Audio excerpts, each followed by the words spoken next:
Just give me 1 minute here to set up all my devices. Rabbi, you look different than you did a few days ago. Yeah, I shaved. Are you easing back into civilized life? Easing? No. More like being thrust ass over tea kettle. But yeah, that's what I have to say to that. Hi, folks. Just give us a couple minutes and we'll get started.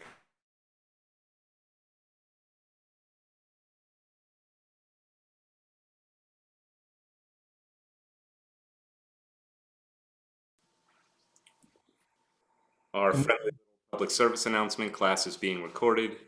Please be advised that if you choose to turn on your camera and to speak, that you are being recorded and you'll be uploaded to my YouTube channel.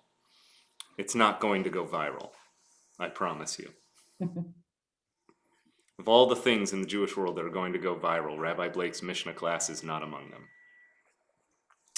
Very happy to see you, though. Welcome. Hi, Carol. Good morning. Morning, good morning. Hey, John. Hey, guys. Good to see you. Okay. Wow. Good. The people are showing up. So we're going to just wait a couple minutes for people to make sure that they're in the right place and have their necessary setup. I have my hard copy and my digital copy of Pirkei Avot out. So if you would like to make sure that if you're using a hard copy of Pirkei Avot and would like to use that, please feel invited to have your Pirkei Avot nearby, because we're going to pick up right where we left off in December.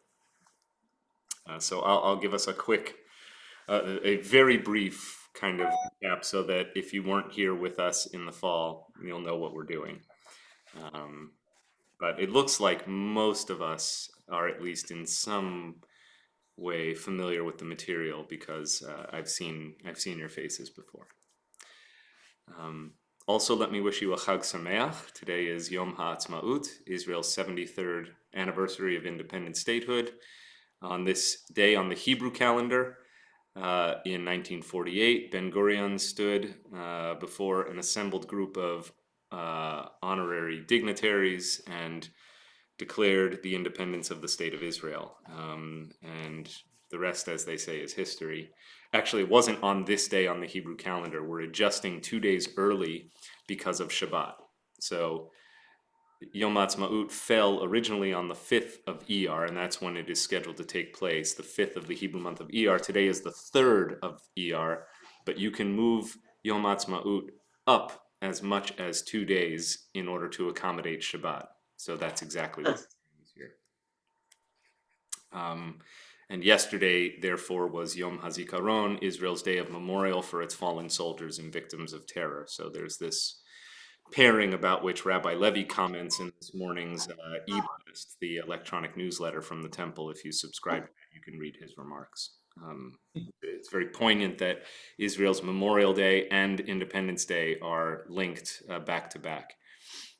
So, welcome and welcome aboard. I'm delighted to be back with you after a sabbatical leave for the winter months, and here it is spring. I enjoyed the opportunity to study and reflect and restore some balance to my life, and to continue to develop my learning and teaching resources, which I look forward to continuing to develop and to sharing with the congregation in time to come, including next Friday night, when I will deliver the sermon for our annual Chai Society Shabbat, our service honoring people who've affiliated with the congregation for 18 years or more. A number of the texts that I'm exploring in that sermon were brought to my awareness during my sabbatical time. So in that way and many others, I'm sure you'll be hearing more about what I was spending my time studying. In the meantime, here we are. I'm grateful to be with you. Why don't I mute us, and we'll begin with a blessing for study. I'll give us a little bit of a segue so that we can remember what we have already covered, and then dive right into chapter 2 of Mishna Avot, or better known as Pirkei Avot. Baruch atah Adonai Eloheinu melech haolam, asher kidshanu b'mitzvotav, v'tzivanu la'asos Torah. So we are studying Pirkei Avot, probably the most famous tractate of the Mishnah. It is kind of like the Poor Richard's Almanac of Judaism. It is a collection of wise aphorisms and axioms, wise sayings. The title Pirkei Avot means the learnings or the chapters of our ancestors. Sometimes you'll see it translated as the wisdom of our fathers. And it seems to be kind of like the classic rabbinic handbook from rabbis to their disciples. And a lot of it is very meta in that way. It actually is a lot about the rabbinic life, the life of scholarship, the life of learning, the life of practicing Judaism in the context of the Jewish community. So it kind of is the most celebrated handbook of how early Judaism, how early rabbinic Judaism might define and describe a life well lived. Chapter 1 had a pretty obvious architecture that comes clear in its very first paragraph, where it says, Moses received Torah from Sinai and transmitted it to Joshua, and Joshua to the prophets, and the prophets to the elders, and the elders to the men of the great assembly, and on and on and on and on. And then each of the subsequent Mishnayot, that is to say, Mishnaic teachings, is a teaching of a rabbi, often attributed to his teacher or teachers.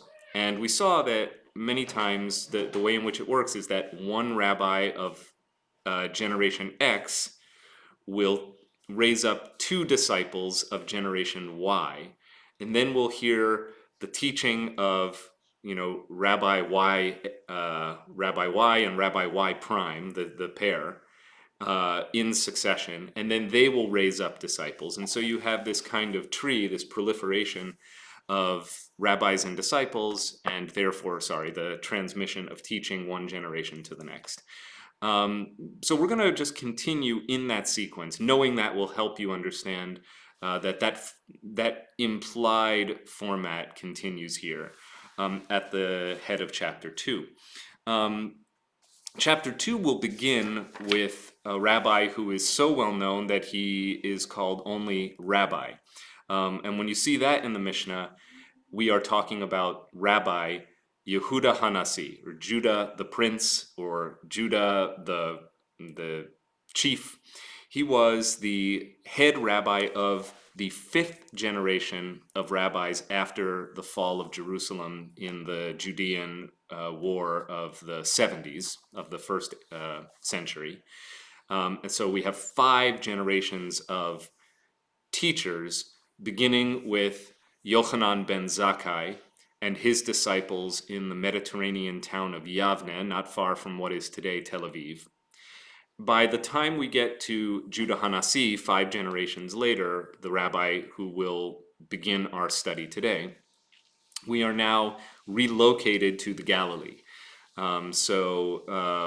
Rabbi Judah Hanasi began his life and career in the town of Beit She'arim, which some of you may have visited. It's in the northern part of Israel, and concluded it, archaeologists and scholars believe, in the city of Beit Shan. And Beit Shean, many of you have probably visited because it is one of the 2 most fully and elaborately excavated Jewish/Roman towns from the first rabbinic, or from the early rabbinic period.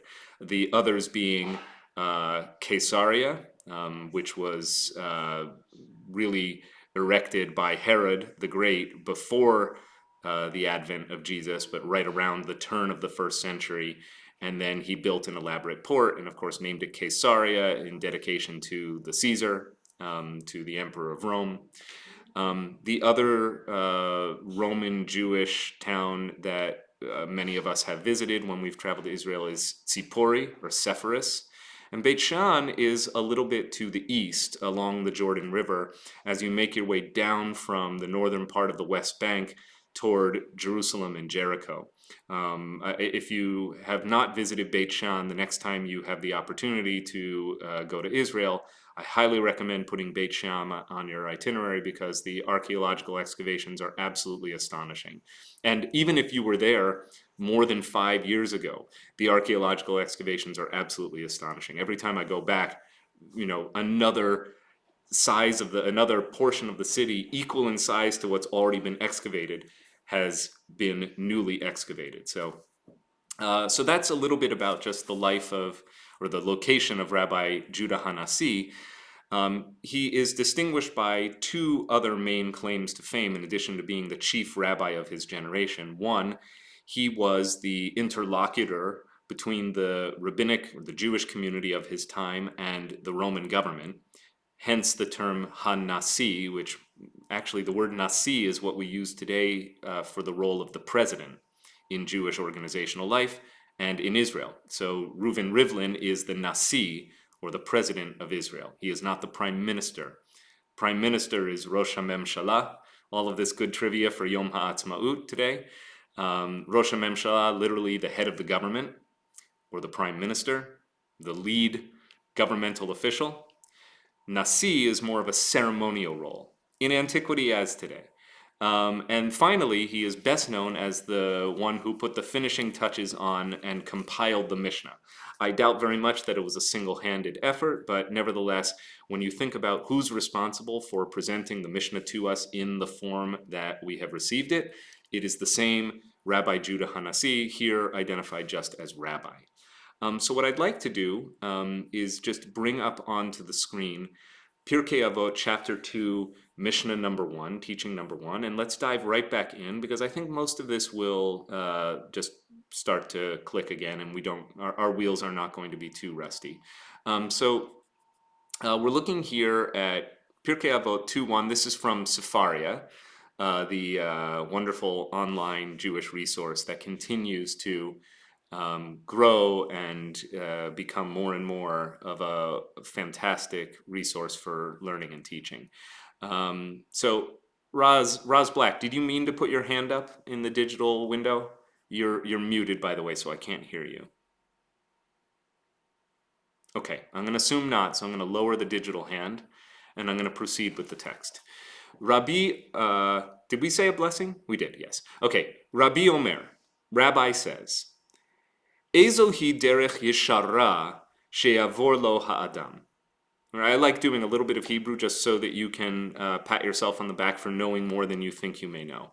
Ezohi, which way is the derech? Derech is a word you may have heard before. Derech is a road or a path.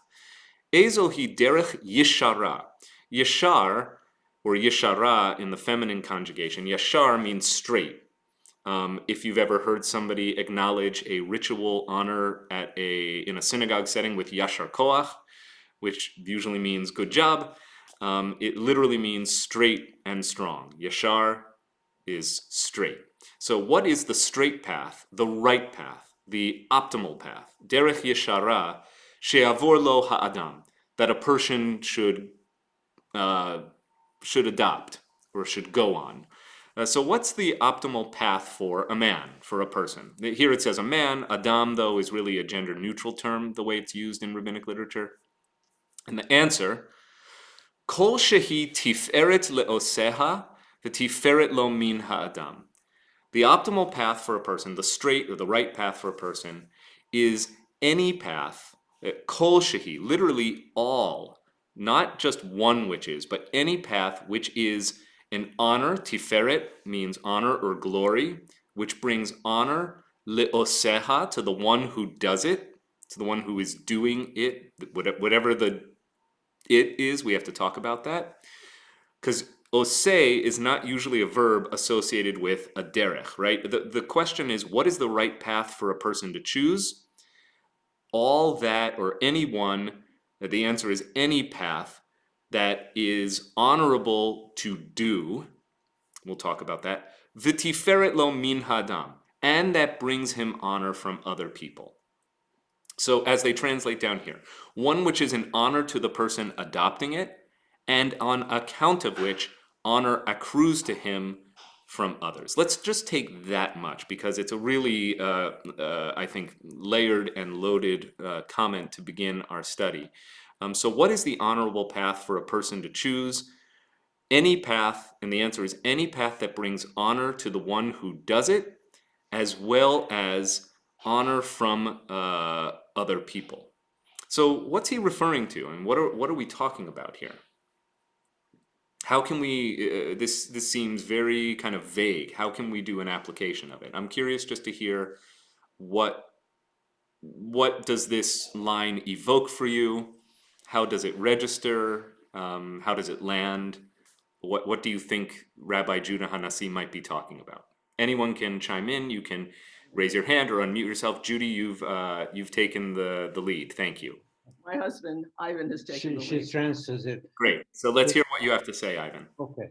In our Reform or Neo-Lac temple in the town in which I grew up, in Romania, after the davening, or the honor of the Torah, it was always said Yasher Koach. And I associate that with giving money to the community, giving money to be distributed to those who have less, or sometimes even just matzah, when matzah was not available except by way of the community. So that stuck in my mind. And until you just told me what it means, I never knew what Yasher Koach really means, because we've also seen it in a synagogue in Turkey when we visited.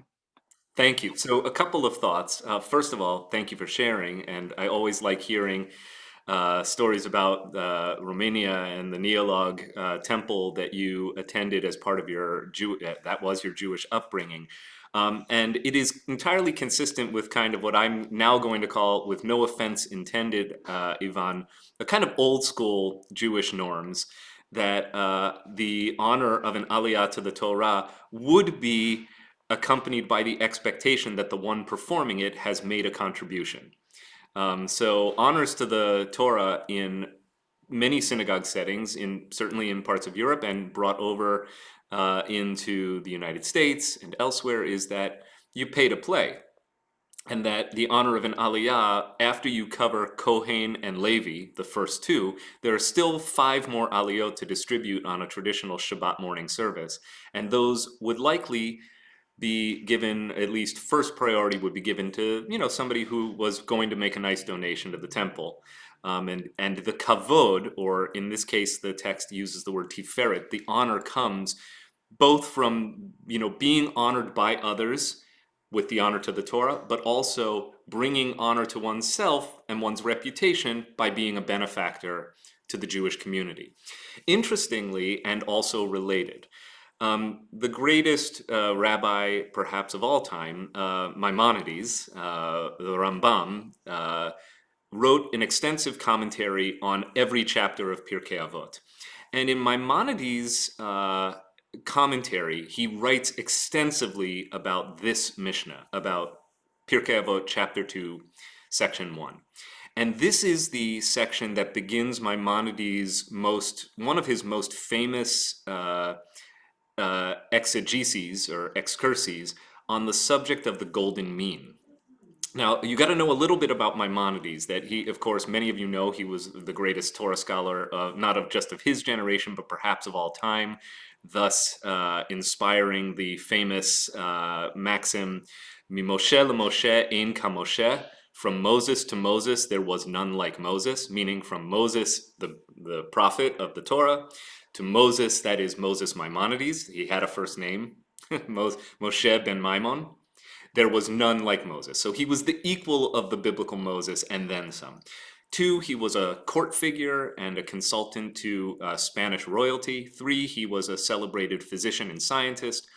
But 4, he was basically had to flee from his home in southern Spain, making his way through North Africa, eventually settling in Fez, Egypt, before we believe dying in the Holy Land. or at least being buried in the Holy Land. But Maimonides was also an Aristotelian philosopher. And so Maimonides is his philosophical writings, of which I would say his commentary to Pirkei Avot are very much a part, comment extensively in a way that is indebted heavily to Aristotle. And so he borrows wholesale Aristotle's idea of the good life being a life of the golden mean. Not too much and not too little. And perhaps the most famous Maimonidean application of such wisdom is also expressed in his commentary to this Mishnah, the one we're studying this morning. He talks about tzedakah as an obligation that both brings honor to the one who gives it and also accrues honor from the people who are the beneficiaries. So it fulfills the maxim that Rabbi Judah Hanassi has started with, right? What is the right path? So Maimonides says this is a reference for tzedakah, among other things. And he says tzedakah is the classic example where you don't want to do too little. You don't want to be a miser. You don't want to give stingily when you can afford to give more. But you never want to give so much that you've actually compromised your own ability to furnish for yourself. And that's why most of us may be familiar with Maimonides' teaching of the 8 rungs of tzedakah. It's shaped like a ladder. And there are, each successive upper rung is a step upward in moral development. So giving your money is always good, right? Giving your money to people who need it is always good. But giving begrudgingly, and only when asked or your hand is forced, is the lowest rung of tzedakah. And then it goes upward, and actually special merit is given if you give anonymously. It's more meritoriously if you give anonymously and the recipient is also anonymous to you. And the highest on the scale, and I've skipped a few of the rungs deliberately just for time, is that if you can empower another person by helping that person secure a job with a living wage, that's the highest form of tzedakah, right? Because it's no longer a handout. You've actually enabled that person to furnish for him or herself.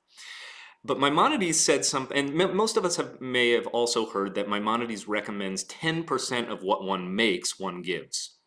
But what you may not know is that in the same discussions of tzedakah, Maimonides also says one must not give above 20% of his income.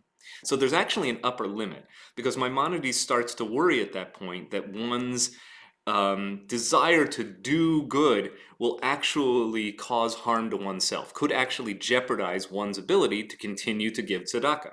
So yes, 10%, no to more than 20%. Okay, I see my dad's hand is up, so why don't you unmute yourself and greet us from East Greenwich, Rhode Island. Hi, guys.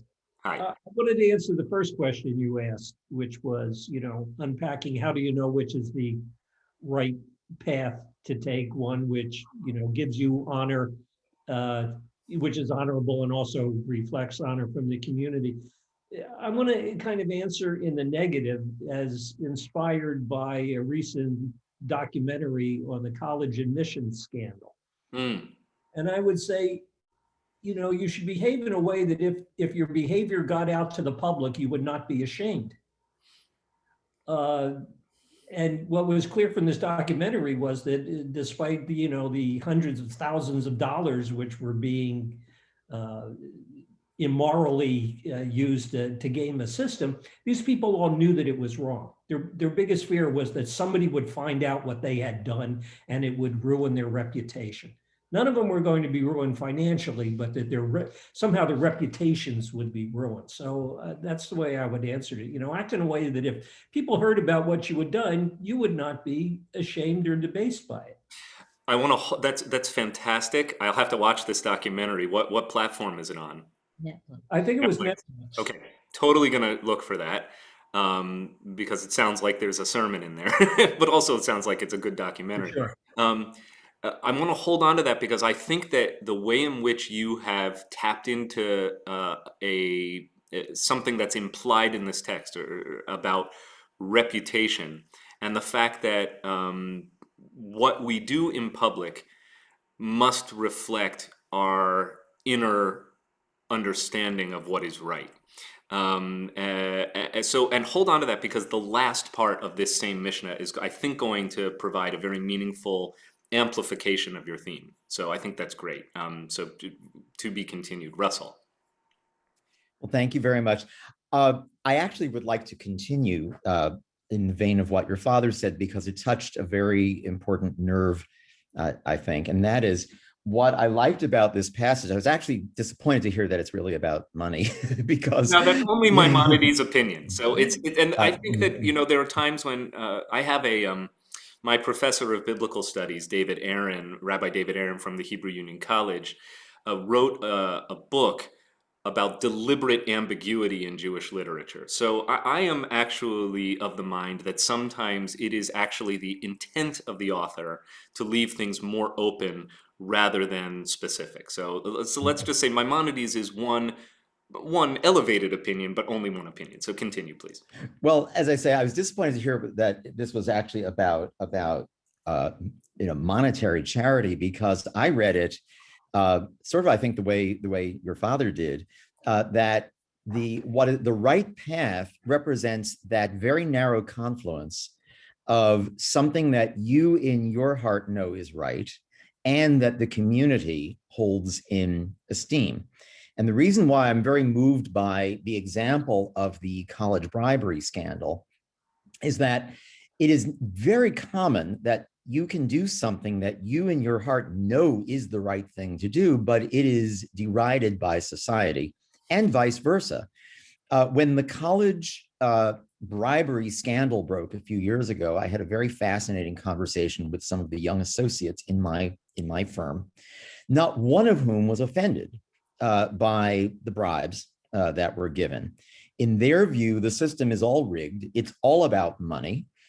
When I asked, they said, what is the difference between someone giving, Meg Whitman donating $100 million to Princeton and getting a residential college named after her, and not coincidentally, her grandchildren all get into Princeton, and someone who bribed an official to get their kid in? And I said, well, it's a very huge difference, and went through the details of who benefited from it and who lied and who falsified records and the like. And their attitude is, it's all about money. And frankly, the people who bribed to get their kids in were smarter because they paid less. And that is an example of how the popular ethos might not necessarily lead us to what we would consider to be the right path, or that I in my heart would consider to be. And yet I'm sure I can identify circumstances where the popular ethos thought that something was right, and I knew in my heart that it was wrong. I am grateful that you took that line and that you had the koach to articulate it to the people who said, what does it matter? It's all rigged anyway. We've just lived through 4 years of, I think, and it's more than 4 years, of course, of both American officials and Russian operatives trying to persuade us that because everything in politics is all rigged anyway, the truth really doesn't matter, or there is no such thing as truth.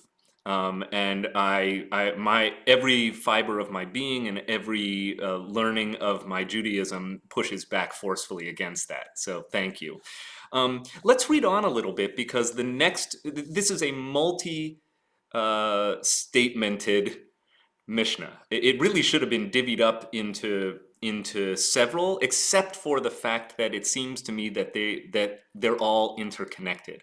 So it's a real whopper of a Mishnah to start the second chapter. It also announces a theme or several themes that seem to be of import to Rabbi Judah Hanasi, and therefore to the Mishnah entire, right? If you think that, well, this is what the first major statement of Rabbi Judah Hanasi, the framer of the Mishnah, wants to communicate to us, there's probably something that we can infer from the text that can be applied across Mishnah as a whole, I think, anyway. Okay, so here we are.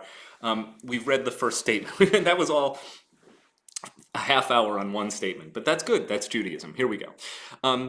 Vehevez, I'm reading the Hebrew. I like the Hebrew so much, and it's so, it really is approachable. Oops, I keep forgetting. I can't highlight without the thing going all bonkers. All right. Now what have I done here? I've screwed us all up. This isn't what I want to do. So hang on for a second. I'll stop the screen share. I will. That is one thing. My Zoom skills did get a bit rusty over sabbatical, which is good. I was more of a Zoom participant than a Zoom moderator. Okay, I found it, and now I can bring it back up on the screen. All right, here we go. The next line, just watch where my cursor is flashing here. Veheve zahir b'mitzvah kala. So be careful. Veheve zahir. Zihirut is the Hebrew word that means caution. Zahir means to be cautious. So be cautious around a mitzvah kala, a light mitzvah, L-I-G-H-T, or an easy mitzvah, or a lesser mitzvah. Kiva chamura, as you would with one that is heavy. Be as attentive to a small mitzvah as to a big mitzvah. Okay, now what's a small mitzvah? Well, of course, this is a subjective, any response is going to be subjective, but one might reasonably conjecture that, for instance, waving a lulav is not as consequential as thou shalt not murder. Okay, I mean, they're both mitzvot. It's probably unfair to compare a positive mitzvah to a negative mitzvah. So let's take two positive ones. Honor thy father and mother is, if you put that on one side of the scale and, making sure that you remove the challah offering on a Friday night. It's really not fair for a Reform rabbi like me to make these comparisons, and in so doing, I'm actually going against the spirit of the text, because the text is actually saying these comparisons are dangerous. You shouldn't even think about the mitzvot in categories of light and heavy, though it's interesting that there is the obvious recognition that, well, anyone could look at the 613 mitzvot and stack them up end to end, and some of them are just bigger than others, right? And I think that, I'm not sure that it's an endorsement for the Reformed Jewish way of living, which the great 19th century German rabbi, one of my heroes, Samuel Holdheim, described Judaism as a treasure chest. And he says, really, it's up to the Jew, up to the individual, to open the treasure chest and to pick and choose what he or she, you would have said he, will find most meaningful to adorn his life. That's a very Reformed Jewish perspective. It was similarly adopted by the great 20th century rabbi from Chicago and social justice champion Arnold Jacob Wolf, and one of the greatest preachers who ever lived, who described the path of Judaism as a street. He says, I'm taking a walk down Judaism Street, and embedded in the pavement are all kinds of jewels. Here's a jewel marked keeping kosher. I pick it up and I examine it, and while it seems very meaningful, it's a little heavy, and I'm not sure I can carry it today, so I leave it where I found it. And as I walk down the road, there's another one called Shabbat. And this one is exceptionally beautiful and meaningful, and so I take it with me and I put it in my pack and I keep walking down Judaism Street.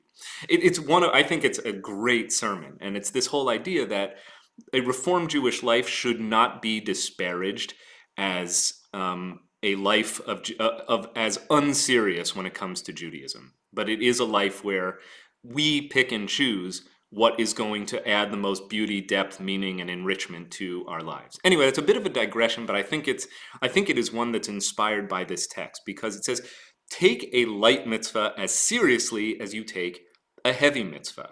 And it goes on to say, She'ena ta yodea matan sacharan shel mitzvot. She'ena ta yodea, because you do not know, matan, from matana is a gift, matan sacharan, what kind of reward is given, shel mitzvot, for the mitzvot. All right, so let's look at how they translate it here. Be careful with a light commandment as with a grave one, for you did not know not for you did not know not no that's not or you did know not, that's awkward, the reward for the fulfillment of the commandments. In other words, only God knows which mitzvot you get 50 mitzvah points for doing, and which ones you get 5 mitzvah points for doing, and which ones you get 500 mitzvah points for doing. That's a very interesting conjecture. And before I invite us to reflect openly as a class, I'm going to share with you a midrash that elaborates on this. So there's an interesting parable that is given about this statement, attributed to one Rabbi Chia in the Talmud. So he's looking at this statement that says, be as careful around a light mitzvah as with a serious mitzvah. And he says, once upon a time, a king brought gardeners into his orchards. But he did not inform the gardeners in advance what the compensation would be for the respective plants that they would be told to cultivate. For if the king had given his gardeners this information, each of the gardeners would have looked after that plant for which the compensation was most generous, and then he would have taken care of that plant. And as a result, only some of the gardening in the orchard would have been taken care of, and some would have been neglected. And it goes on from there that Rabbi Acha, commenting on Rabbi Chia, says in the name of Rabbi Abba Bar Chahana, that the Holy One of Blessing did not reveal the reward for the different commandments of the Torah, lest only some of them be carried out, while some be neglected. Even more broadly, the idea of doing a mitzvah because you are focused on how you will be rewarded for it. There's the linkage, right, to the first statement, that there is something to be said for choosing the right path and being mindful that there are both internal motivations for our conduct, but there are also external motivations for our conduct. What kind of, well, what's my reputation going to be here? And then there's, of course, well, what does God have to say about all of this? You know, what does all of this matter in the divine or the cosmic scheme of things? Does it really matter if I wave a lulav? Does God really care? Does God really care if I keep kosher? And I think that's a really meaningful question. You know, I've had that debate with many people who are close to me in my life, one of whom shares my roof. Does God really care if one keeps kosher? And I guess my answer is, I don't think so. And from there, you know, the only other thing I can say is I have to decide whether I care, and then I have to decide whether other people care. You know, right? I mean, is it, or does it matter enough that the rest of the Jewish people or that the Jewish community may care?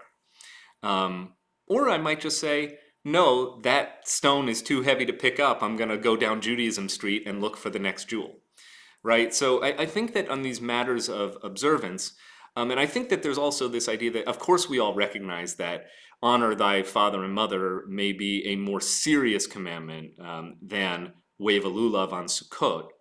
But the rabbis are want to caution us against making too much of those distinctions, lest we neglect all of the beauty, power, and purpose of Jewish living. Okay, so let's hear from you now. I've given you kind of my thorough take on what's happening inside of this text, and I'll just bring it back on the screen so that you can look at it as you reflect. But it really is again, this is just so much going on in this that it's worth spending more time on fewer lines today. Michelle Braun. Just unmute yourself. Good. Yeah. Hi, I'm going to take two sides of this. The first is that I do repeatedly try to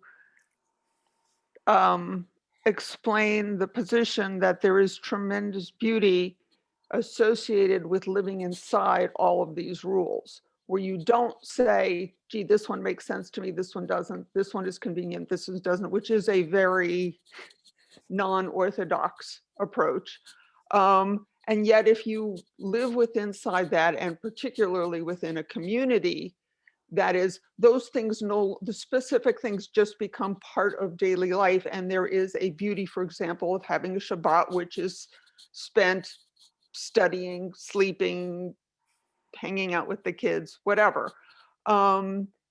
And it's just not a question of, do I run an errand or do I do this work which has to get against a deadline or whatever. So there's tremendous of that. The other thing is that I'm taking a course right now on visions in Jewish education at Hebrew University. And the prof has us reading Michael Hartman of the Shalom Hartman Center, who founded the Shalom Hartman, which is, we hear a lot about it at WRT. And he was an Orthodox practitioner who was very insistent on bringing all different denominations to the table and studying together. David Hartman, right? I'm sorry, David Hartman, right. Yeah, of blessed memory. Spoke at WRT about 16 and 17 years ago. Yeah, my apologies. No, not at all. Rabbi Jacobs was studying with him at the time, and he had a couple of books out. Yeah, at the time, and he's actually very unusually accessible writing of philosophy. But the reason I say this is that I found myself last night defending the position of seeking a common language and having everyone at the table, because some are more Torah observant and others are not, and specifically saying, listen, the people who are conservative and reform and renewal all are also observant, are also religious Jews. This is not simply rejecting everything and say, but in fact come to it with thought and care, and also out a very strong religious tradition. And in terms of this one, I think there is honor to the people adopting it, and also honor and rejection from the people from the community. Great. So we have all of these motivations, both positive and negative, for, and I think you see that now that we're getting deeper into the text, when we talk about the right path for a person to choose, it seems to be located, and this would be, at least if you want to get inside of, I'm not talking about how you might extend the meaning of the text in today's setting. I'm really talking about the author's intent here in its original setting, which I think is always an important question. You have to establish what was the intent behind the author or authors who were writing this. What do we know about the audience for whom they were writing it, and the milieu in which it was being both written and promulgated? And also, what has it meant in different settings over time? Right, so we might think that that opening line is very open-ended. What is the right path for a man to choose? Maybe it's about his career. Maimonides thought it was about giving tzedakah. I think that it's more broadly about what's the right way to follow all of these mitzvot. I mean, it's overwhelming if you think about it. What we're learning in Mishna is that Judaism is so all-encompassing that there aren't enough hours in the day to do all the things that a person is supposed to do. And therefore, you have to make choices. So what's going to guide your choices? And as I've said, there are different motivations, both positive and negative. There's internal motivation. There's the kind of sense that the commandments themselves have built-in motivation, either through the rewards associated with them or the fact that one appears to be more serious than another. There's the fact that reputation is at stake, and that what we do as Jews is not only ever a question of me, myself, and I, right? What we do as Jews is to be framed in the context of Jewish community and what others have a stake in what we do. We are all bound up in each other's stuff. That's Jewish. In America, we have mind your own business. In Judaism, we have your business is my business. And that may explain some of the peculiarities of the Jewish people, but I think that's really what I've just said is indigenous to the tradition. And then finally, we're going to get into, well, what does God have to say about all of this? And we're starting to get into that with, well, there are rewards for this, but that shouldn't be the primary motivation for how you decide how much of a mitzvah to do, which mitzvot to do. So we really are talking, I think, specifically in the context of mitzvot, right? We're not just talking about career choices. We're talking about Jewish choices here, the Jewish norms that have been given to us. How do we know what to do? So I saw Judy's hand first, and then Diane, you'll go next. Would the fact that the mitzvot that are a little less important would be the ones that you observe personally. Nobody else is involved. You just, and of course, God is there, and that's very important, but nobody else is involved. Things that you do for others, honoring your mother and father, not committing adultery or murdering anybody. Shabbat is something that you do for yourself, but you're doing it for all, for your community. So that's very big, it's very serious. So it might be possibly, that might be a distinction between the mitzvot. Great. Yeah, I don't think that's, I think absolutely. I think that we could evaluate that perhaps, look, again, the text doesn't tell us what it means by a heavy mitzvah and a light mitzvah. But one possibility, I think it's logical to suggest that, well, some of our mitzvot have a direct or even an indirect benefit on other people. Some mitzvot are just for me, myself, and I, or between myself and God, however you choose to understand God. And maybe the temptation would be, or maybe there'd be logic in taking those mitzvot less seriously. I could also see somebody with a kind of impish approach saying, actually, the mitzvot between a person and God are most important. That's right. Because without intention, and we learn this in chapter 1 of Pirkei Avot, without proper intention, the action itself is debased. So at least when it comes to prayer, right? So you might argue that going to a Shabbat service in the community and going through the motions of praying so that you look like a pious Jew is less important than having a real kavanah when you pray, when you daven by yourself. You could argue that. I'm not saying I am arguing that. I'm just saying the text is delicious to me because of the ambiguity in it, which is, of course, as I see it, as a rabbi, as a Jew who likes to participate in study of Torah and text, that's our invitation to add our voices and to figure out for ourselves what all of this means. How is this going to change you, right? That's what Judaism and that's what text study should be about. Diane? Find something interesting here because there's a tension between what you do because you know it's right and what you do because the community thinks it's right, and this ends with kind of a little bit of a threat. We're gonna get there. Yep, I'm waiting on the threat because it's the real punchline to the whole thing. Record. Good eye. Okay, so let's read on because there are actually two other sections of the text. The next one.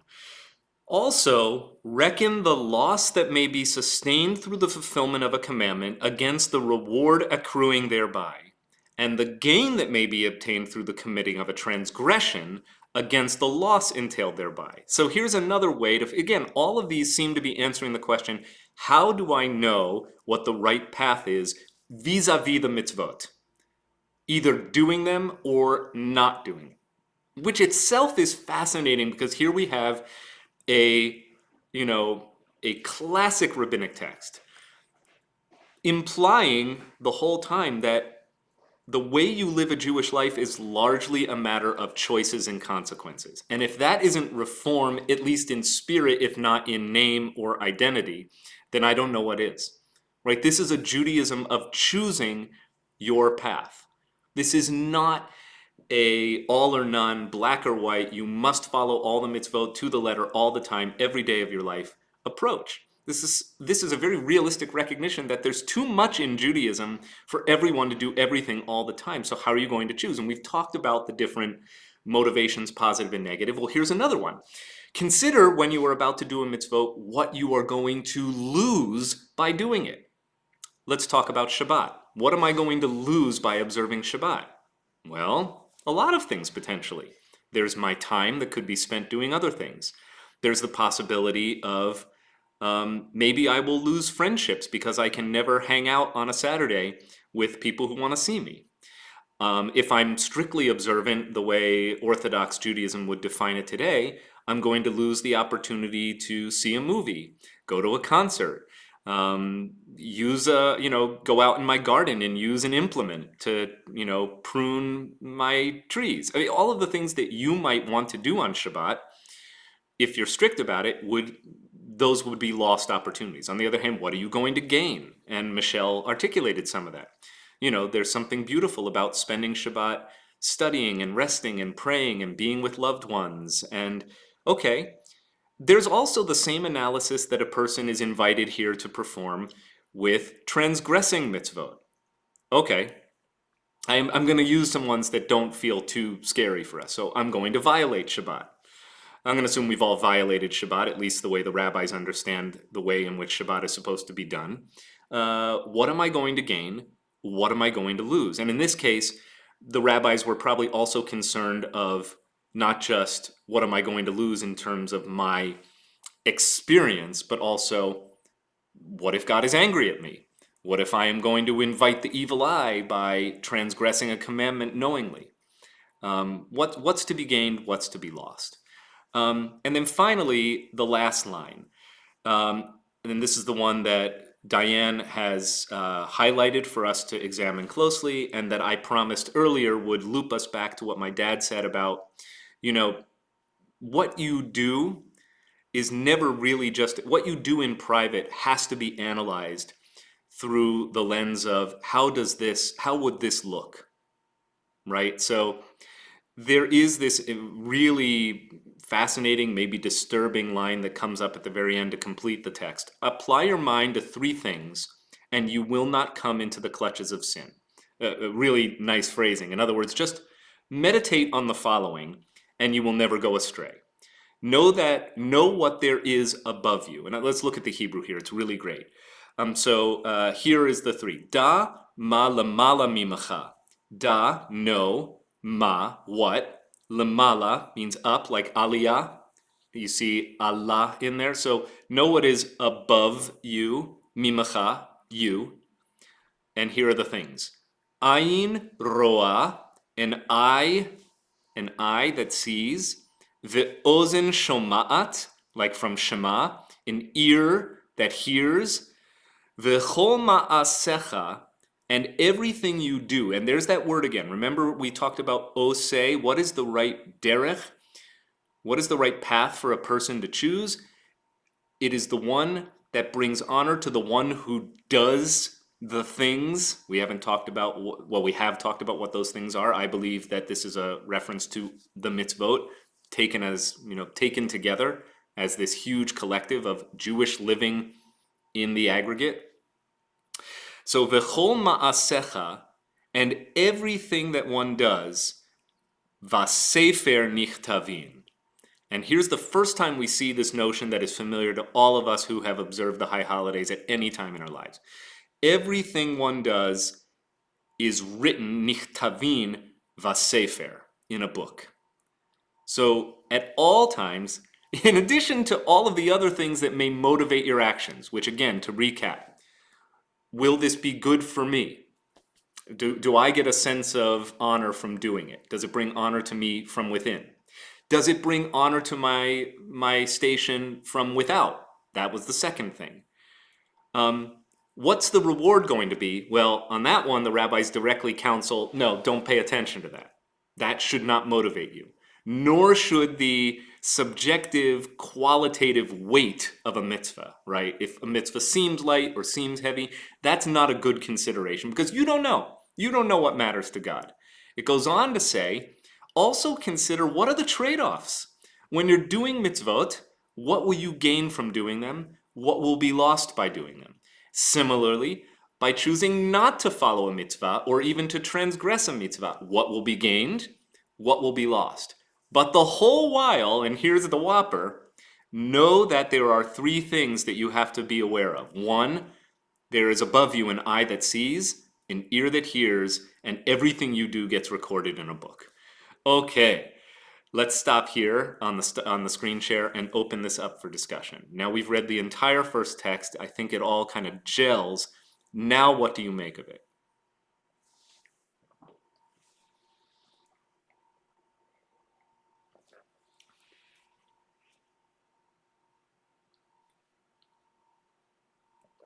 I've learned, by the way, to enjoy the pregnant pause, so I have no problem waiting for somebody. Surely this has sparked someone's imagination or musings, and I'd love to hear from you.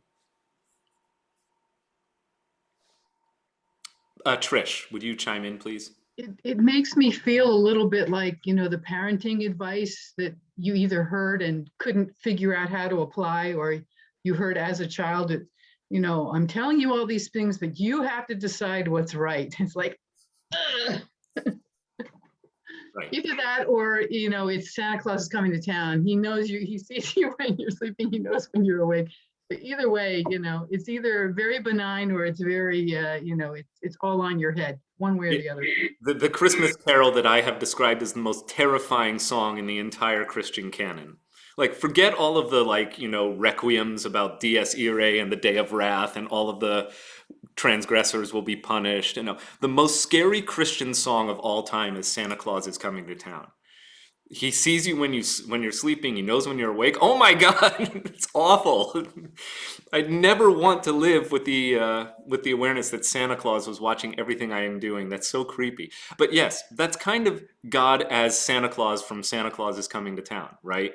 That the whole while that, look, as a Reform rabbi, as a Reform Jew, I do not take this text literally. But I do take it seriously. And I think that that's a distinction that actually has been evoked or alluded to earlier in our conversation today. That there's a difference, a meaningful difference between taking Judaism literally and taking Judaism seriously. And I think that sometimes non-Orthodox Jews are disparaged by people who don't understand or who do not accept that there's a difference between taking the commandments literally and taking Judaism seriously. I think it is possible. Indeed, I've dedicated my professional life to sharing this message that it is possible to have a serious relationship with Judaism that is not necessarily about the literal adherence to the law and halakha. That may not be acceptable to Judah Hanasi. But it is, I think, it works for me. So I'm okay with that. And I think it works for a lot of other Jewish people too. I think it provides a meaningful path through life.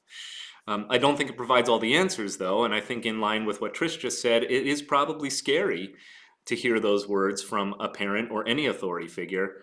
Look, I can help you as much as you want, but at the end, you have to make these choices. I've given you everything you need to know about what are the right ones and the wrong ones, but at the end of the day, they're up to you.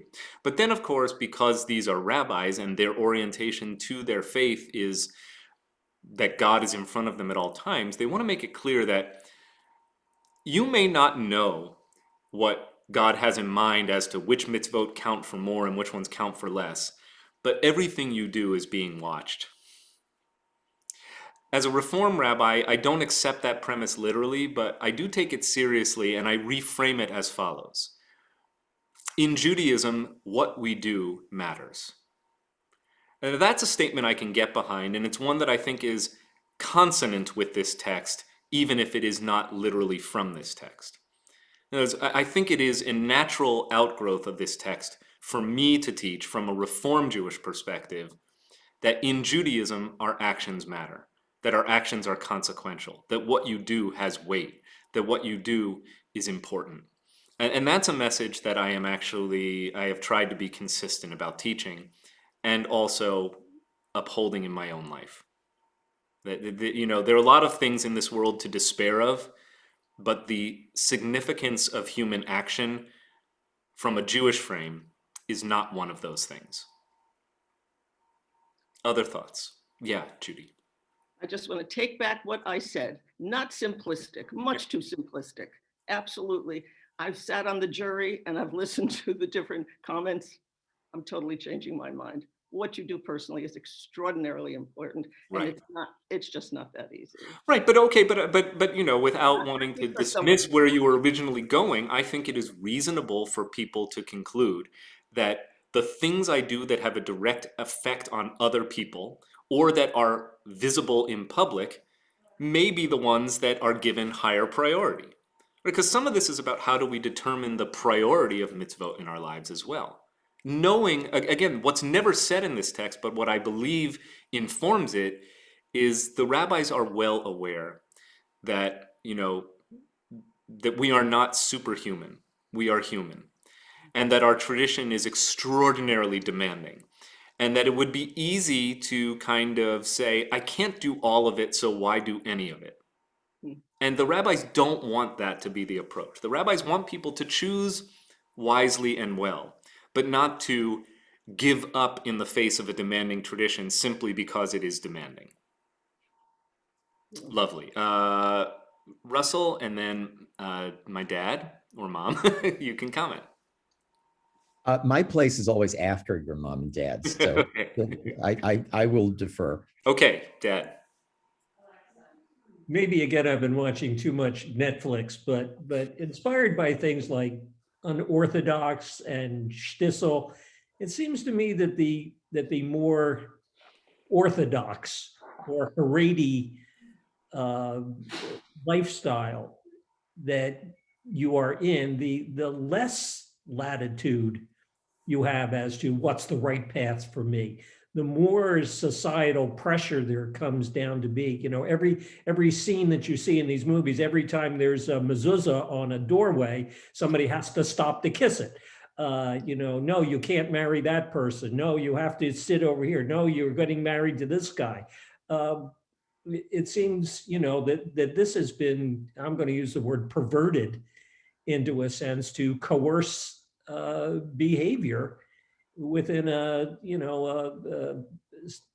a very tightly defined lifestyle of what's acceptable and what is not. The whole idea of what's good for me, and let me weigh the, you know, the plus against the minus here, has all been taken out of the equation. This is the way it has to be done. Yeah, I think especially from the outside looking in, I think that your comments probably resonate with most of us who are outside of the norms of Haredi community life. To me, as to you, it looks as if Rabbinic Judaism has been carried to an illogical extreme that has actually deprived or has extracted some of the beauty and power of the tradition, and just the ability to, you know, to savor Judaism. It seems to me consequentially reduced by being so overwhelmingly fastidious to the point of, you know, it really does resemble a kind of obsessive compulsive behavior. Now, I had to qualify all of that. I hope you remember that I started that sentence with the words, from the outside looking in. Yes. All I can promise you is that, you know, that would not be at least the public opinion shared from the inside looking out. Yes. But yeah, I agree with you. I mean, I think that, you know, it's clearly not the Judaism street that I'm walking down. And I'm very satisfied with the Judaism street that I'm on. Once in a while, I do look at not just television representations, but I do look at examples from real life of Orthodox community life, and usually even modern Orthodox. I don't think I ever have pangs of longing to be part of a Haredi community. But every now and then, you know, we have a lot of Orthodox Jews in our neighborhood here in White Plains. And every now and then when I'm driving home from leading a bar mitzvah service at WRT on a Saturday, I pass by on my way to my house, which is only 1.5 miles from the temple. But we really do get into kind of from land over here in the Sound View portion of White Plains, because we're within walking distance of 2 or 3 Orthodox shuls. I have to say, every now and then I look at Orthodox families walking to and from shul and just enjoying Shabbat in the afternoon while I'm, you know, finishing printing out my remarks for the wedding that I'm doing at the Plaza Hotel that night. And every now and then I have a pang for simplicity is the wrong word, but the kind of deliberateness and full Jewish saturation of living in Orthodox community. And I'll just leave it at that. It doesn't, it hasn't motivated me to join that community. But every now and then I say, you know, I really think there's something to this. You use the word lifestyle. You know, I don't think they would use that word. But life, I'll use the word that's in Pirkei Avot, right? I'll use the word derech. There's something to this derech, to this path. Russell. Well, thank you very much. A very good friend of mine who is Orthodox has, of course, criticized Reform Jews and criticized me and says, where is the rigor in your life? You don't keep kosher and you don't count the Omer and you don't, where's the rigor? And I respond saying, well, where's the rigor in your life? You don't make any choices. What moves me about the passage that we read now is that were it not for the suggestion that there are big mitzvot and grave, they're grave ones and less grave ones, it would look as if we can lead a so-called good life reflexively without actually thinking about it. But the fact that there are categories and the fact that there is somebody watching and keeping record of this says to me what I consider to be the three lessons out of this. Things need to be done with reflection, not reflexively, but with reflection. It has to mean something, and there has to be a rigor. It's not a casual choice. And when it becomes a casual choice, to me, it ceases to be a mitzvah. Lovely. Thank you. It's a reinforcement for my position of, let's each reflect on how we might choose to live a Judaism that is serious, even if it is not, my word was literal, but I like reflexive and reflective. I also like the assonance of that, of course, the literary minds aligning here. I deeply appreciate your comment. Judy or Ivan, please just unmute yourself before you speak. Thank you very much for everything that you teach and do. And I have a thought about what Obama once said, that elections have consequences. History has consequences. Had the temples not been destroyed, we probably would not talk about the subject of the Mishna, the rise of the rabbinate. Much of the beauty is a consequence of the terrible sense of loss and annihilation of two temples. And look, the transformation that has taken place. Many societies that I can think of, when the god of fire was broken or the sacred object disappeared, the entire culture disappeared. That's not true of Judaism. It is a very different Judaism than what the high priests may have had in mind had they continued on and on and on. And you said it once, there is a brucha for the good things to happen, the bad things to happen. And here is one where I can see the value of that statement. Out of a bad thing, something very good came about. Wow, way to bring it back home. Thank you so much for that comment. Yes, it is really important for us as we study these texts to be reminded of precisely this point, that Rabbinic Judaism is a response to catastrophe. And it is not actually like a response to the revelation of God at Sinai. It is a response to the destruction of the temple, the loss of the priesthood, the destruction of Jewish sovereignty in Eretz Yisrael. Very poignant to bring that up on Yom HaAtzmaut as we acknowledge. I read in Hebrew. I studied for an hour with my Rabbi Jan Katzu yesterday. This has been a practice that I leaned hard into during sabbatical. I studied weekly, at least once a week, with my Rabbi Jan Katzu, and also with my colleague, Rabbi Jenny Rosen, who is my Chavruta partner through the Institute for Jewish Spirituality. So I studied Talmud with Rabbi Katzu, and I study Hasidic texts and Psalms and other spiritually enlightening kinds of Jewish stuff with Jenny every week. And it was really a kind of it provided the rhythm of my sabbatical, the kind of poles around which my learning was based. And yesterday, though, I said to Jan, I'd like to deviate from our usual custom of studying Talmud. I've never actually read top to bottom Israel's Declaration of Independence in the Hebrew. So we did that together. He was very familiar with it. He could declaim it like Ben Gurion, which was quite lovely. But we always take turns reading because I like practicing my Hebrew and my Aramaic. And we were reading it, and it talks many times about rebuilding our home in the land of our ancestors or in our homeland. It never says we are going to establish a state. It always says reestablish or establish anew. So that is, of course, because the sense of loss and catastrophe permeates Rabbinic Judaism from the very first.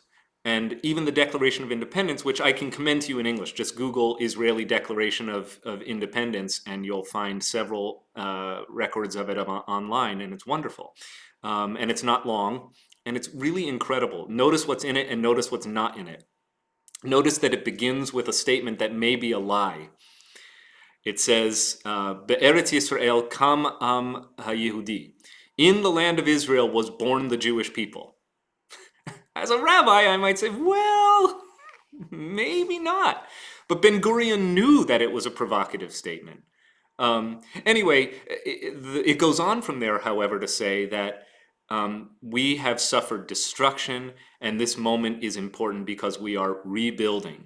But all of Judaism up until this point has been, or at least for the last 2,000 years, has been a Judaism of longing, a Judaism of reconstituting our faith, not around temple and sacrifice and priesthood and land and sovereignty, but around Torah and mitzvot and community.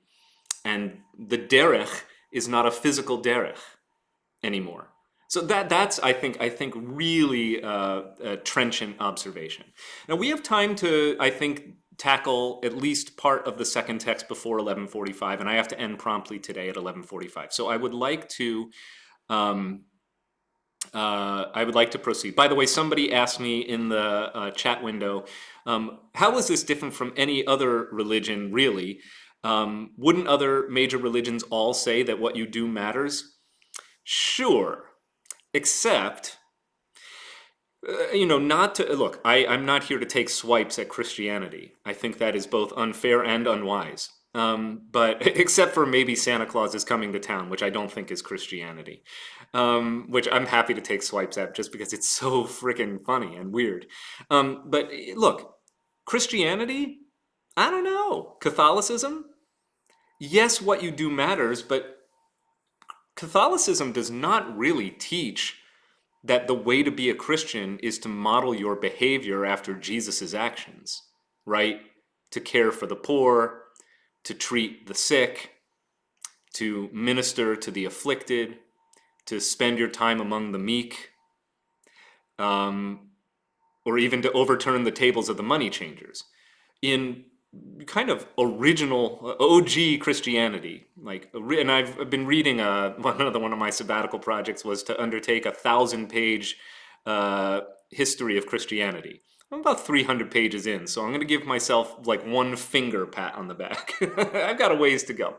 But in Christianity, belief, I think, at least in some sects, exceeds creed, exceeds deed. Creed exceeds deed in weight. And it's said so much that it's probably hackneyed at this point. I think it is a cliche, but Judaism really is a religion of deed over creed. And if you didn't accept that, just read this text, right? So it's framed around what's the derech. And the verb that matters most is oseh, to do. We're not a religion where belief is foremost. And I think that in Christianity, salvation is achieved through the professing of belief. So I'm not sure that every religion would say that what we do matters. Because in Christianity, a lot of what a person does, particularly what a sinner does, can actually be erased through a faith proposition.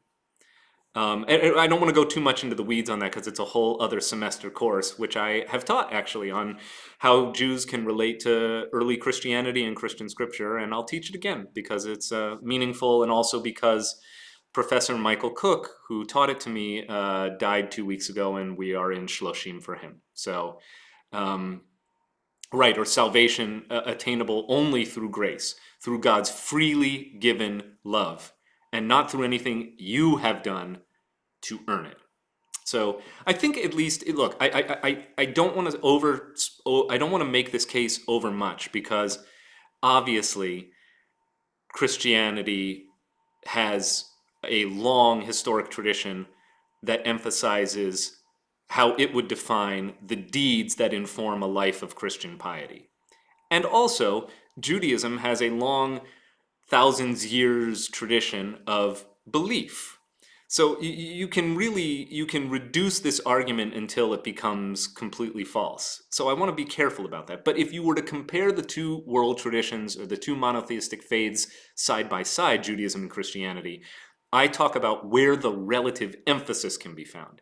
And in Judaism, I would submit the relative emphasis is on deed, and in Christianity, the relative emphasis is on creed. And that's a meaningful distinction between the two, which is one of many reasons that I fully reject the language of the Judeo-Christian tradition. Judaism and Christianity are not really parent-to-child religions. They are more like siblings growing up together. And this is to Ivan's point, Rabbinic Judaism is not the biblical faith of our Israelite ancestors. Rabbinic Judaism is a response to the catastrophe of the biblical way of doing Israelite religion being destroyed twice. First by the Assyrians, then by the Babylonians, then by the Romans, and there were others in there too. And alongside Rabbinic Christianity, at the exact same time, and in many of the same parts of the world, you have nascent Christianity, the early church, growing up together and often responding to one another and often with hostility. Right? So you can't understand the development of early Rabbinic Judaism without understanding how it is responding to the growth of Christianity and vice versa. But the idea that Judaism is a parent religion to Christianity does not paint anywhere close to the full picture. Okay, that's a meaningful digression. Most digressions are meaningful in Judaism. So here we are. We're looking now at Pirkei Avot, chapter 2, section 2. Rabban Gamliel beno shel Rabbi Yehuda. Gamliel is a common name among rabbis. There are several Gamliels. This is the last of the Gamliels. This is specifically Gamliel, the son of Rabbi Judah Hanasi. So we were just talking in the previous text about Judah Hanasi. Notice that his preeminent disciple is his son, Rabban Gamliel. Rabban is just another form of rabbi or Rav. So an important rabbi named Gamliel, the son of Rabbi Judah, that Gamliel, Hanasi, Omer, he says, Yafeh Talmud Torah im derech eretz. Again, easy Hebrew. Yafeh means nice, pretty, good. It's a common Hebrew word today. If somebody says, hey, how do you think about me picking up some fish for dinner? You say, Yafeh. Great. Sounds lovely. Yafeh. Yafa is a person who is pretty. Yafeh is a guy who is handsome. So if you conjugate feminine masculine, we can use it to mean that. But Yafeh just means good, nice, wonderful, terrific. Yafeh, Talmud Torah im derech eretz. So in this case, Yafeh actually means it is preferable or best. Yafeh, Talmud Torah, the study of Torah, im, with derech eretz. Derech eretz is a very complicated phrase that is idiomatically sometimes used to mean the way of the world. It literally means the way of the world or the path of the world. Derech, the road.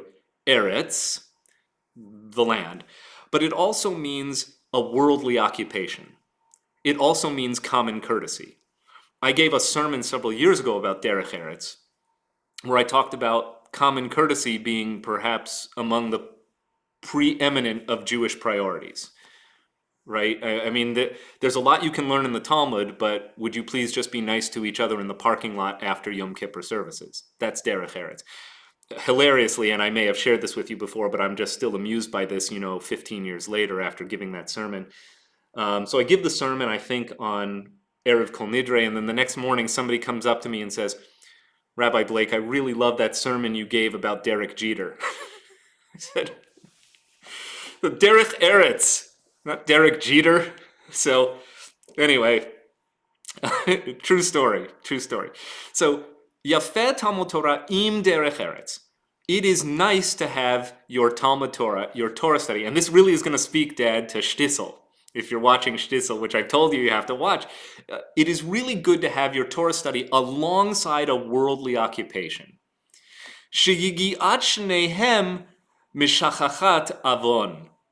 Mishakachat avon. So for when one toils at both of them, when you are doing both, study of Torah and a worldly occupation side by side, sin is forgotten. You don't have time to transgress. You have no, and it totally gets shut out of your brain. But notice what's being advised here. You shouldn't be studying Torah all day long. You need Torah alongside a worldly occupation. I, of course, reading this, I did what everyone does, is I thought to myself, well, how does this apply to me as a rabbi? The study of Torah, in a sense, is my worldly occupation. But then I realized, there's a lot of stuff I do as a rabbi that cannot reasonably be classified as the study of Torah. Teaching a bat mitzvah student is the study of Torah. Look, if you really want, reviewing the budget with the board, we're starting to stretch a little bit here. Maybe everything I do is the study of Torah, but it's a certain kind of applied Torah for which I am remunerated, both materially and spiritually. Okay, anyway, the rabbis are counseling here. It's good to have your derech eretz and your Talmud Torah, because that way you'll keep sin out of your mind. V'chol Torah she'en ima melacha, but when your Torah is not accompanied by work, melacha is work, labor. When your Torah, v'chol Torah, and for all for whom Torah is not accompanied by work, sofa, the end result from sof, betela v'goreret avon, is that the Torah itself will get canceled. Betela means canceled or neglected. V'goreret avon, and you will be induced to sin. So you need both Torah, but you also need something else to occupy your hands. Maybe it's a job, maybe it's a hobby, but you need a derech eretz. You can't just do Torah all day long. And because if you don't have something else to keep your idle hands busy, the devil will make use of them. I'll just finish the text here in the English. And all who labor with the community should labor with them for the sake, that should be of heaven, in other words, for a holy reason or for God, for the merit of their ancestors sustains them, meaning the community, and their, meaning their ancestors' righteousness endures forever. And as for you, God in such a case says, I credit you with a rich reward as if you yourselves had accomplished it all. Here's where the text gets challenging. So all who labor with the community should labor with them for the sake of heaven, for the merit of their ancestors is what sustains them, meaning the community, and their ancestors' righteousness is eternal. But as for you, God says, I will credit you with a rich reward, again, going back to all who labor with the community, as if you yourselves had actually accomplished it all. Ki'ilu asitem, as if you did it. And it just goes on here, this is really tricky stuff. V'chol ha'amelim im hatzibor, anyone who labors in the context of the community, or who works on behalf of the community, you amelim imahem l'shem shamayim. You should do it for the sake of the heaven, for the sake of God. Do it for a holy and noble purpose.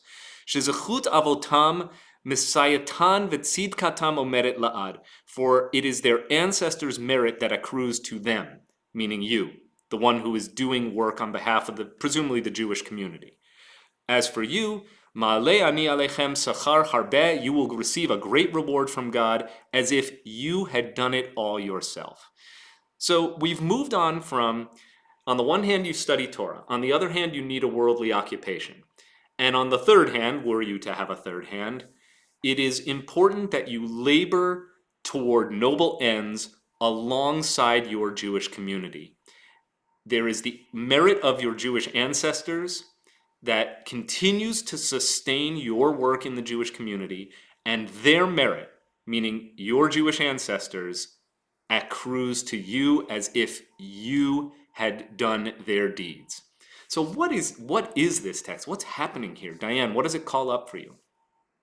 I have a question about it. I don't know how realistic Shtisel is. It seems realistic, but there are some people who work and study, and then there are others who rely on the kollel to give them a stipend, and they don't go out and work. And I know there are people living in Israel today who do nothing but study, and probably here as well. How do they reconcile this passage?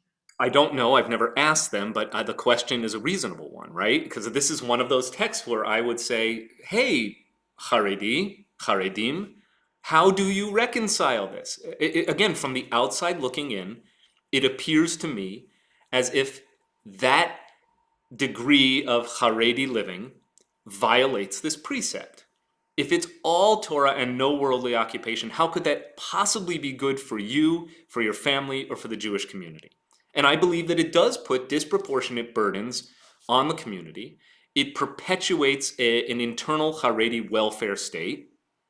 It perpetuates women who are both subjugated, in my external view, in the domestic sphere, but also imposes on them not only all of the responsibilities of being the chief homemaker, but also having to be the chief breadwinner.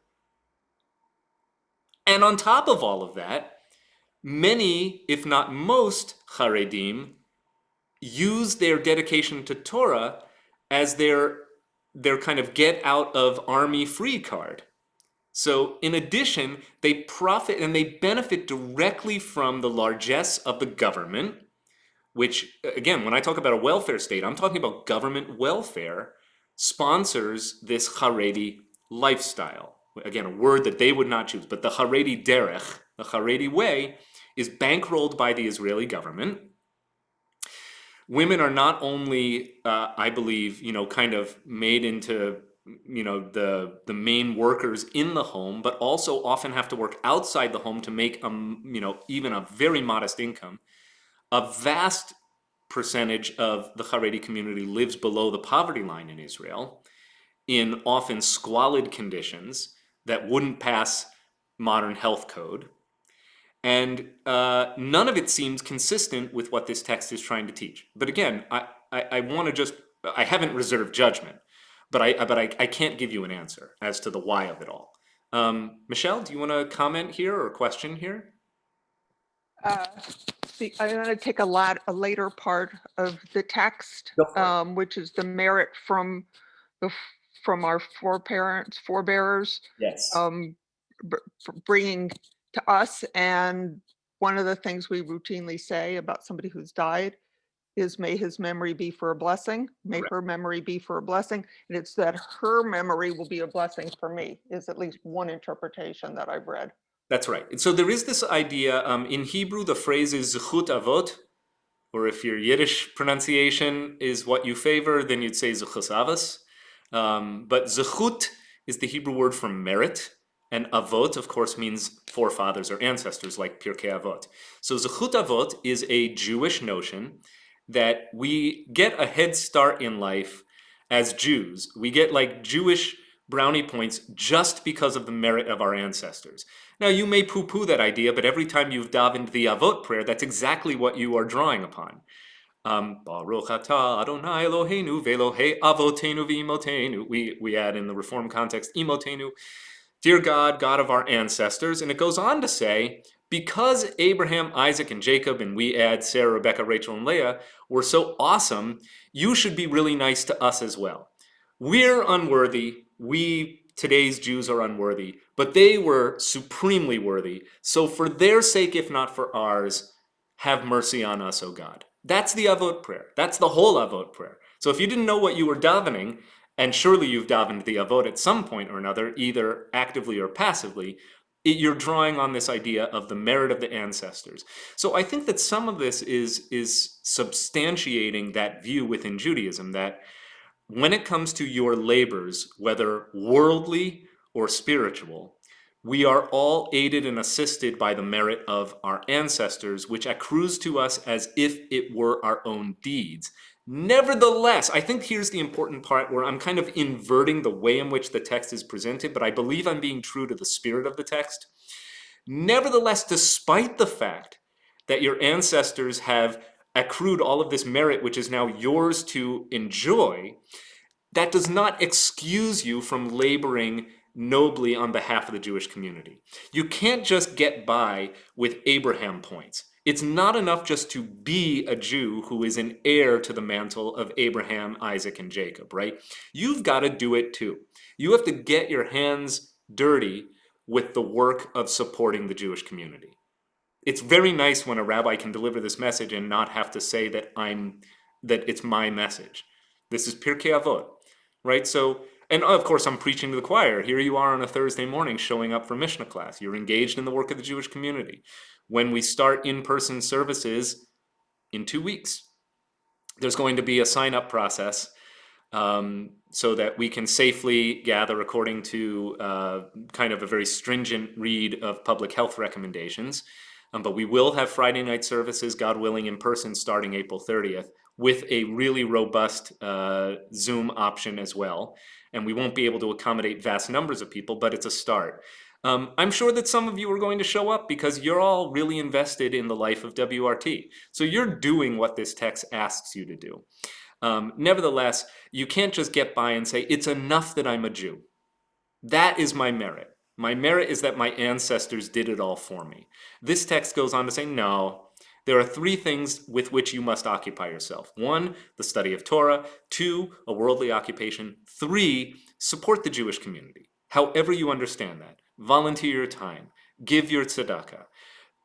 Promote the welfare of the Jewish community. The Jewish community needs you. And I'm going to leave you with a story. And I don't know if my dad remembers this, but it's about my parents. So there you go. So Dad and Mom, this one's for you. And it's nice. I'm going to say something nice to you and about you.